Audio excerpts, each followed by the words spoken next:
Hello বন্ধুরা, আশা করি সব ভালো আছেন। আপনারা জানেন বর্তমানের যে বিতর্ক চলের বাংলা ভাষা লইয়া দিল্লি পুলিশের একটা নোটিশে বাংলা ভাষারে বাংলাদেশি ভাষা হিসাবে মেনশন করা হয়েছে। আর এই যখন এটার প্রতিবাদ শুরু হয়েছে তখন এটারে ক্লারিফিকেশন দিতে গিয়া অমিত মালভি বিজেপি আইটি সেলের হেডে জাস্টিফাই করতে গিয়া লেখছেন। আমি এটারে বাংলা অনুবাদে হইয়ার, দিল্লি পুলিশ অনুপ্রবেশকারীদের শনাক্তকরণের ক্ষেত্রে ভাষাকে বাংলাদেশি বলে উল্লেখ করা একদম ঠিক করেছে। এই শব্দটি ব্যবহার করা হয়েছে কিছু নির্দিষ্ট উপভাষা, বাক্য গঠন এবং উচ্চারণের ধরন বোঝাতে, যা ভারতের বাংলা ভাষা থেকে স্পষ্টভাবে আলাদা। বাংলাদেশের সরকারি ভাষা শুধুমাত্র ধ্বনিগতভাবে আলাদা নয়, বরং সেখানে সিলেটির মতো উপভাষাও রয়েছে, যা ভারতীয় বাঙালিদের কাছে প্রায় অজানা ও দুর্বোধ্য। বিজেপি হইল গিয়া বর্তমানে পৃথিবীর রাজনৈতিক অ্যাক্টিভ মেম্বারের সবচেয়ে বড় পলিটিক্যাল পার্টি।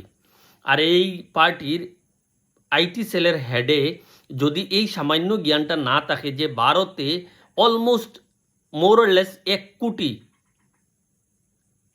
সিলেটি ভাষাভাষী মানুষ আছে। পুরা বরাক ভ্যালির মানুষে আদি জন্মগতভাবে সিলেটি ভাষায় কথা হয়। হোজাই, নোয়াগাঁও, মেঘালয়ের কিছু অংশ, ত্রিপুরার ধর্মনগরের এই সাইড অলমোস্ট মোরলেস 1 কোটি মানুষে সিলেটি ভাষায় কথা হয়। এই অমিত মালভি দিল্লি পুলিশরে সেফগার্ড দিতে গিয়া বাংলা ভাষারে প্রথমত তাইন কইছেন বাংলা ভাষাটা বাংলাদেশি ভাষা, এটারে তাইন জাস্টিফাই করতে গিয়ে সিলেটি এমন একটা উপভাষা আছে যেটা ভারতের মানুষে বুঝেই না। মিস্টার মালভি, এটা আপনার জানা দরকার। লাস্ট টাইম যখন ভারতের প্রধানমন্ত্রী ইলেকশন মিটিংয়ে হরিমুঞ্জি আইসলা, এখানে তাইন যে লোকাল ল্যাঙ্গুয়েজে সব পলিটিক্যাল র্যালিতে একটা দুইটা হইলেও ওয়ার্ড হয়, সেই মিকান সব ভালো হয় না বাংলা ভাষার নাই, এটা সিলেটি ভাষারই। প্রতিবাদ খেয়েও করেন না। আজকে এই দুই একজনে প্রতিবাদ শুরু করছে, কিন্তু তাও পলিটিক্যাল ওয়েতে, যে এটা নিয়ে সুস্মিতা দেবী, ওয়েস্ট বেঙ্গলের যারা টিএমসি লিডাররা আছে তারাই তারে পলিটিক্সাইজ করে, তাই ওই কথাগুলারে আবার পলিটিক্সাইজ করতরা। এটা করাত নাই যে বাংলাদেশ সিলেটি ভাষাটা অনলি বাংলাদেশের না, এটা ইন্ডিয়ার মানুষে প্রায় 1 কোটি মোরলেস 1 কোটি মানুষে এই ভাষার ব্যবহার করেন জন্মগতভাবে। এই জিনিসটা এই যে লিডাররা আসেন তারার গড়েও এই ভাষাতেই কথা হয়, কিন্তু এই ভাষারে ভারতীয় মানুষে বুঝে না, উপভাষা এই ধরনের অপবাক্য এই ভাষার উপরে করা হওয়ার কিন্তু কেউ প্রতিবাদ করে না, উল্টা এটা নিয়ে পলিটিক্স করা হওয়ার। কিন্তু এমন একজন যে শিক্ষার ভ্যালু তাইন দেখাইছেন, ডক্টর রাজদীপ রায়, শিলচরের এক্স এমপি, তাইন লেখছেন চলমান সিলেটি বিতর্ক নিয়ে আমার কিছু কথা। সিলেটি ভাষা বাংলাদেশের আধুনিক রাষ্ট্র বা এমনকি পূর্ব পাকিস্তানের চেয়েও অনেক প্রাচীন। এটা আজকের রাজনৈতিক সীমানা ও ইতিহাসের ঊর্ধ্বে। একে শুধুমাত্র একটি বাংলাদেশি উপভাষা বলে চিহ্নিত করা, যেটা নাকি ভারতীয় বাঙালিদের কাছে অপরিচিত, এটা শুধু ভুল নয়, অত্যন্ত দুর্ভাগ্যজনক ও নিন্দনীয়। শিক্ষার যে একটা আলাগ মর্যাদা আছে, একটা ভ্যালু আছে, দেখুন একটু ভাবুন, চৈতন্য মহাপ্রভু, যিনি বাংলার আধ্যাত্মিক ইতিহাসে এক অতি শ্রদ্ধেয় ব্যক্তিত্ব, তিনি ছিলেন সিলেটি। বিভিন্ন গ্রন্থে উল্লেখ আছে যে তিনি নবদ্বীপে শিষ্যদের সঙ্গে অপ্রাতিষ্ঠানিক আলাপচারিতায় প্রায়ই সিলেটি ভাষায় ব্যবহার করতেন। ভারতে প্রথম ব্যক্তি যিনি ICS পরীক্ষায় শীর্ষস্থান অধিকার করেন, যেটি সেই সময়ে ব্রিটিশদের প্রভাবাধীন ছিল, তিনি ছিলেন করিমগঞ্জের সিলেটি গুরুসদয় দত্ত। তিনি ব্রতচারী আন্দোলনের প্রবর্তক ছিলেন এবং ভারতীয় সমাজ সংস্কারে গভীর প্রভাব ফেলেন। বিপিনচন্দ্র পাল, লালবাল পাল ত্রয়ীর অন্যতম এবং স্বদেশী আন্দোলনের প্রধান নায়ক, তিনিও সিলেটি ভাষাকে মাতৃভাষা হিসাবে ব্যবহার করতেন।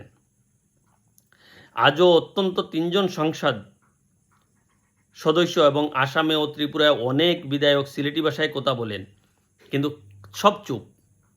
ডক্টর রাজদীপ স্যার, একমাত্র আপনি বাদে সব চুপ। এই ভাষা আসামের বরাক উপত্যকার লিঙ্গুয়া ফ্রাঙ্কা, যা শুধু বাঙালিদের নয়, বহু ভিন্ন জনগোষ্ঠীর মধ্যেও ব্যবহৃত হয়। উত্তর পূর্ব ভারতের বরাক উপত্যকা, মেঘালয়ের কিছু অংশ, ও ত্রিপুরা মিলিয়ে প্রায় 70 লক্ষ, তার কথার মধ্যে 70 লক্ষ মানুষ সিলেটি ভাষায় কথা বলেন। তারা গর্বিত ভারতীয় এবং বাঙালি। তাদের ভাষাকে বিদেশি বা অবাঙালি বলে খারিজ করে দেওয়ার মানে বিভাজনের কত বিক্ষিপ্ত ইতিহাসকে আরও তীব্র করে। এ ধরনের বক্তব্য এক অপ্রয়োজনীয় বিচ্ছিন্নতা সৃষ্টি করে এবং তা অবশ্যই নিন্দনীয়। আমি গর্বিত, আমি সিলেটি, আমি ভারতীয় বাঙালি। যদিও তান এই স্টেটমেন্টে হয়তো কোনো একটা পার্টে হয়তো কেউ একটা পয়েন্টে ডিসএগ্রি করতে পারেন যে সিলেটি ল্যাঙ্গুয়েজটা বাংলা ল্যাঙ্গুয়েজ থেকে টোটালি আলাদা, কারণ এটার লিপি আছে, নাগরী লিপি, যে ভাষার নিজস্ব লিপি আছে। আগেকার দিনে যখন সিলেটিতে সব দলিল লেখা হইতো তখন ওই নাগরি অক্ষর ব্যবহার করা হইতো, পুঁতি লেখা হইতো, নাগরিতে লেখা হইতো। তো যে ভাষার মানুষে কথা কয় তার একটা আলাগ ভাষা, আলাগ লিপি ব্যবহার করে, তো হের আলাদা ভাষা এটারে দাবি করে। তো এই পার্ট বাদ দিয়া একমাত্র রাজদীপ স্যার বাদে কোনো নেতামন্ত্রী যারা মানে এমন জি হুজুর টাইপের, তারা এখনও কোনো প্রতিবাদেই নাই। উল্টা তারা এটারে নিয়েই পলিটিক্স করে, যে সুস্মিতা দেবে টিএমসিএ বুঝি এটারে লইয়া পলিটিক্স করে, তারা হর মার গর্ব থেকে বাইর হইয়া যে ভাষাতে কথা হইয়ার এই ভাষার উপরে যদি কেউ আমরা কিছু হইব আর তাও আমরা এটা চোখ মুজিয়া বুঝিয়া লইয়া যাইমু, যেটা আমরা এখনও বরাকের মানুষের এলেখানি চলের জীবন। এক্সাম্পল, ভাষা লইয়া কতটা সেন্টিমেন্টাল আপনি নিশ্চয় জানেন। মহারাষ্ট্রত কী অবস্থা, আর দূরে যাওয়ার দরকার নাই।